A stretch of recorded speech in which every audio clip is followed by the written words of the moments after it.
আমরা নির্বাচন উপলক্ষে একটা প্রাইমারি স্কুলে অবস্থান নিছি। থাকার ব্যবস্থা করা হয়েছে আমাদেরকে। একটা জিনিস দেখাই আপনাদের যে প্রতিষ্ঠানটা 2015 সালে করা হয়েছে। মোটামুটি 9 বছর আগে। কিন্তু এখানে এই যে ওয়ালটা এদিক থেকে শুরু করে এই পর্যন্ত এসে শেষ হয়েছে মানে পুরাটাই ওয়াল। কিন্তু এখানে দেখা যাচ্ছে যে ওয়ালটার এখানে ফাটল ধরছে প্রায় 2 থেকে 2.5 ইঞ্চির মতো এবং ইভেন নিচেও পুরোপুরি জিনিসটা ফেটে এবং এই পাশেও সেম অবস্থা।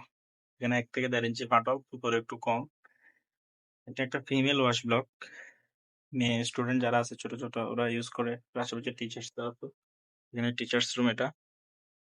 তো এখন এই প্রতিষ্ঠানগুলো করার ক্ষেত্রে সরকার কিন্তু কোটি কোটি টাকা বাজেট দেয়। এক একটা প্রতিষ্ঠানের পিছনে অনেক টাকা সরকারের খরচ হয়। সেই ক্ষেত্রে আপনারা যারা ঠিকাদারি প্রতিষ্ঠান এবং অন্যান্য সংশ্লিষ্টরা আছেন, তারা যদি এইভাবে যদি দুর্নীতি করে যদি আপনারা এই প্রতিষ্ঠানগুলো 12টা বাজায় দেন, সরকারি অর্থ তো নষ্ট হলোই, পাশাপাশি হচ্ছে যে ছোট ছোট শিশু, কোমলমতি শিশুদের জীবনটা আপনারা হুমকির মুখে ফেলতেছেন। এখানে যদি একটা দুর্ঘটনা ঘটে, নির্ঘাত মৃত্যু হবে এই জিনিসটা যদি পড়ে যায়। আর ফিমেল ওয়াশ ব্লক মেয়েদের অনেক সমস্যা থাকতে পারে, ওয়াশরুমে থাকতে পারে, স্বাভাবিক।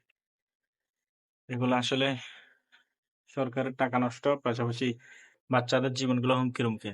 বাচ্চারা, গার্ডিয়ানরা পড়াশোনা করার জন্য স্কুলে পাঠায়, সেক্ষেত্রে আমরা তাদেরকে হুমকির মুখে ফেলে দিচ্ছি।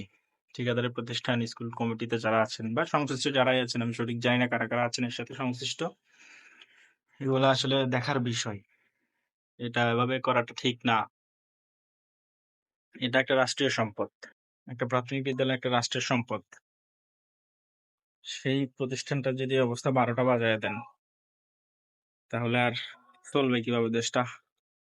কেমন হয়ে গেল না ব্যাপারটা?